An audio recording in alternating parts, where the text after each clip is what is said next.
2026 թվականի հուլիսի 1-ից ուժի մեջ են մտնում մի շարք կարևոր ծրագրեր եւ օրենսդրական փոփոխություններ, որոնք ազդեցություն կունենան ինչպես քաղաքացիների, այնպես էլ բիզնեսի գործունեության վրա։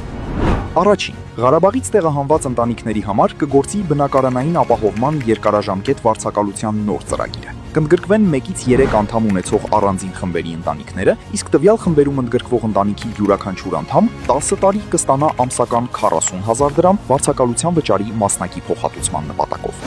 Երկրորդ, ֆինանսական եւ բանկային համակարգում կգործարկվի նոր ստոպ գործիքը, որը կիրառելի է լինելու դրամական փոխանցումների, քարտային ու վարկային գործառնությունների եւ ավանդների նկատմամբ, նպատակ ունենալով բարձրացնել գործարքների անվտանգությունն ու վերահսկողությունը։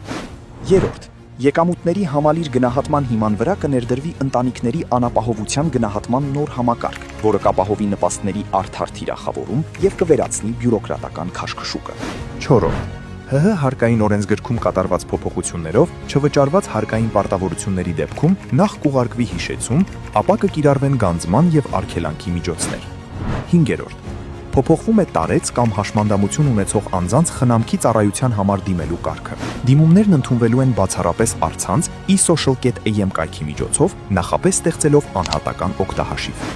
6-րդ, երրորդ երկրներից ներմուծվող եւ ներքին սպառման համար բաց թողում մաքսային ընթացակարգով ձևակերպվող որոշ ապրանքների համար մաքսային մարմիններին անհրաժեշտ է ներկայացնել նաեւ համապատասխանության գնահատման փաստաթուղթ։